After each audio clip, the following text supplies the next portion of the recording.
Hello there, Theo from Spirit on Wheels. Again, I'm on the road. I'm going to a village gardening scheme that I need to consult.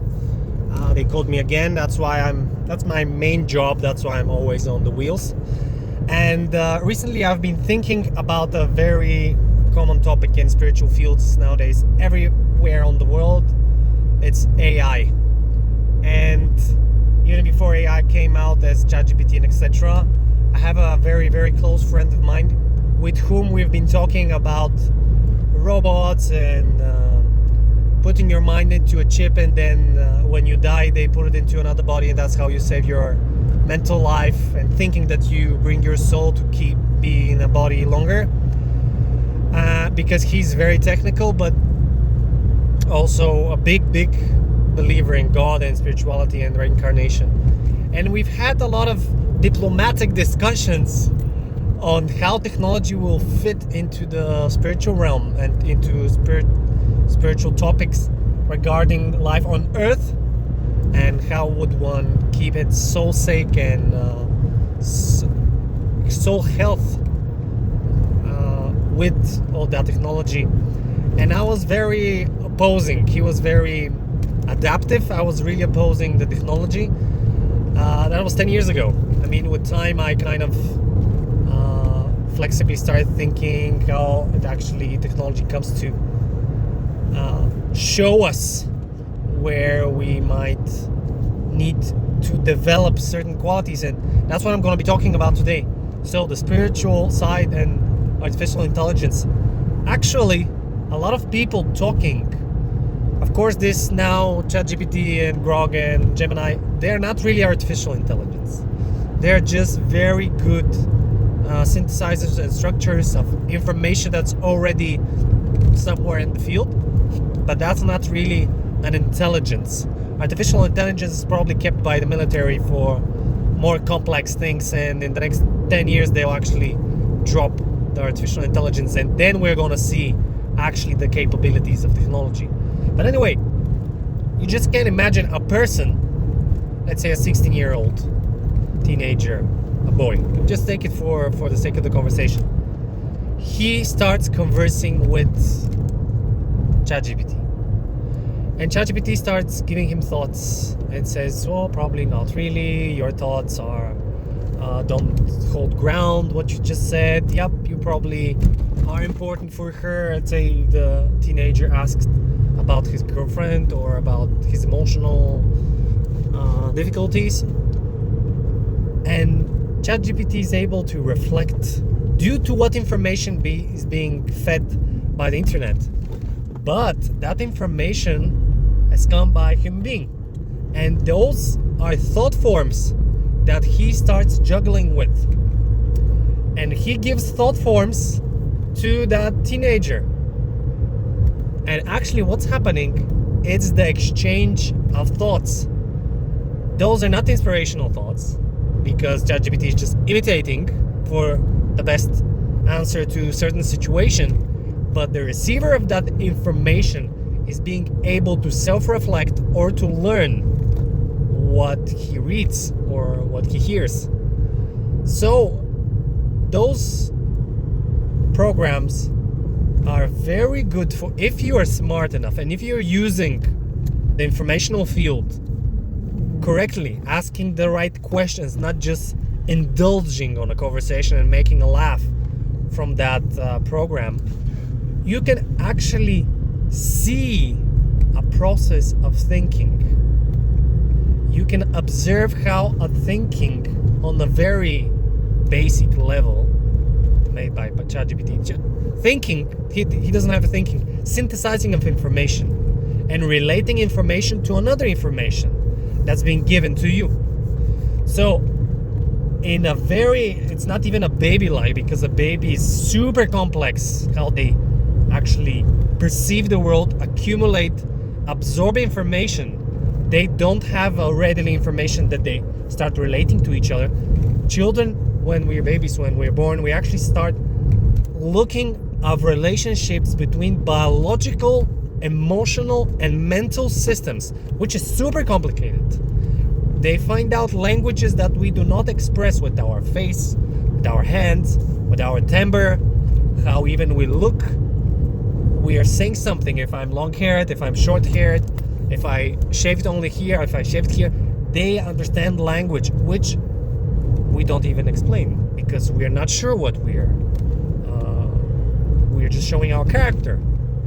But a child is much more developed than a program of that sort. So if we come back to a very basic synthesis of information and relating information to information, what a person can easily do if he knows a certain field, the benefit of the program is that it has all the fields and all the information that it can relate to, but the program cannot relate to that information if it was not put into a movement by the human, by the question, by the conversation of the human.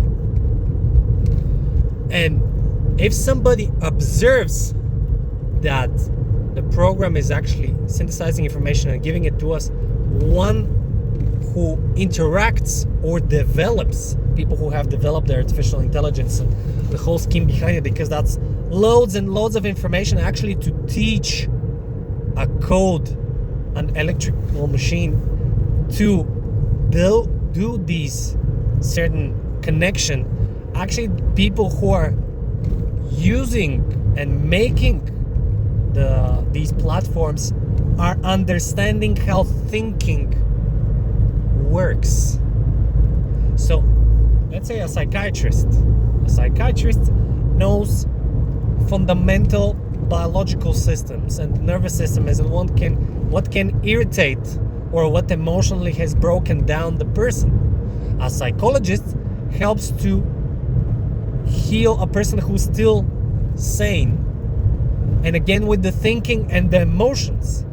But the person who works with the AI, he works mostly with intellectually based information.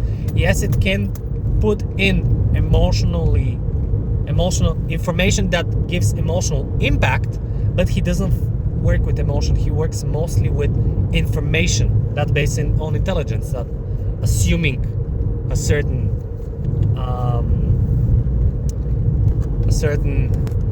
assuming experience that develops into information and presumably knowledge. But here the platform has only information, no experience of that information. It's somebody else's experience. And if the person is trying to develop how this platform to extend the information, to relate the information in so many fields, he's really working with how the nervous system and the brain can function about extrapolating information.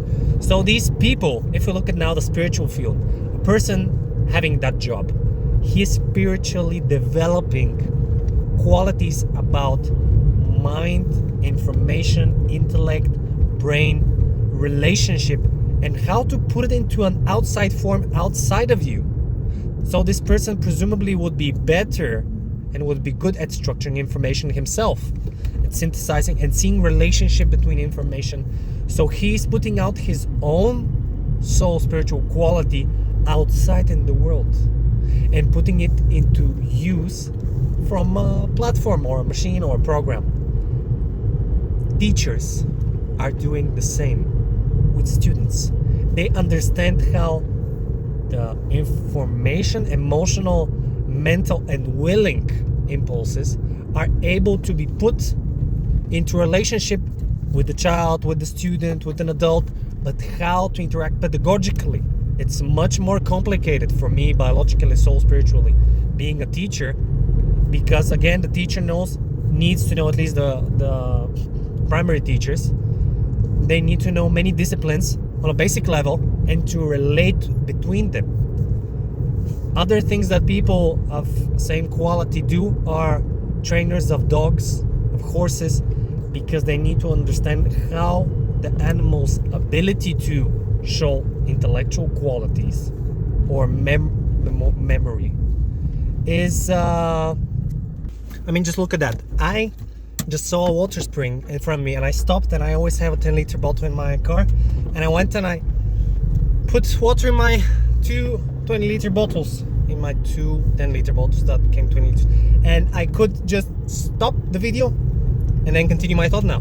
I mean, if we use technology purposefully and for something that's helpful, it's amazing. But we all know that there is a lot of cases that we do not do that. We just don't, and forget ourselves, and that's normal because we are still developing. So people, thinking, information, AI, it has a spiritual reason. It's many times when we are something, we try to bring that out. Let's say artists, they make something beautiful that many people can enjoy and have breakthroughs when they're observing them. And that's because they have it, or they are in a good mind and emotional and feeling wise, so they can conduct that beauty and this goodness. And people who are craftsmen and they make let's say a table or a bed that's very good and very comfortable, or even a basket or a knife. Craft people, they are so helpful because they have help within them. They can make things that other people can use. So they are very willing people. They have strong will, because even when they do something in the world, it helps to the will of other people. And people who are very smart and intelligent, they make things outside, write books that help other people to become of that sort. Intelligent, smart, to understand information, to be able to work with information. So I would say with AI that has been developed by groups of people together, these minds, it's just that with centuries and centuries on, we were able to get together these people. You know, a super team of 5 basketball players and becomes the amazing team. And then you have people of 10 mathematicians and they develop something for whole of humanity that can use or to understand after that. So it's the collaboration possibility with developing in the centuries when we start communicating overseas and everything. All that was possible to actually together to do these things. It's very important that we are in social relationship with others for something good, for our own good and sake, which is of course not using nature in our benefit. Because if it's in our benefit and it's incurs disbenefit, sorry, I don't think there's a word like that, then we are disregarding ourselves from nature, and we are nature. Part of nature, we are nature. There is no we and her. We are one thing. Thank God we are here to be able to recognize. Nature recognizes herself. I really like that quote. I think I self-made it, or yeah, I don't remember hearing it from someone. Nature has made the human being to be able to self-reflect on her own self and to use her own babies, trees, animals, rocks, springs, to relate them to each other, to make a river, make energy into a windmill, and to grind the grain. If the human is not there to make these relationships, the Rubik's Cube, she will not be able to do that. And somebody will say, well, nature doesn't need these things. How do you know? And why do you think that? Why would you extract yourself from nature? If you do that, you are disrespecting her choice of you being there. So that's my thoughts for today. On my wheels I have another 20 minutes to drive, but I think that's enough. I would like my videos to be kept short. Yes, I do some consulting if anybody's interested in any, not spiritual guidance, but spiritual assistance, helping, thinking. I do astrology readings, but I wouldn't say that's my main topic, main thing. I do use it as a very valuable tool. I do readings of charts. I just listen to a person of what his troubles are or difficulties, and we think of a way together, if he feels okay, how to develop a meditative, a practical approach to the spiritual world and to his own spiritual placing. So it's very, very practical spirituality. I love spiritual science because it just puts everything into practice. And it gives big breakthroughs when you think in practical terms with spirituality. It needs to be materialized. So yeah, thank you for listening, and I'll see you in the next video.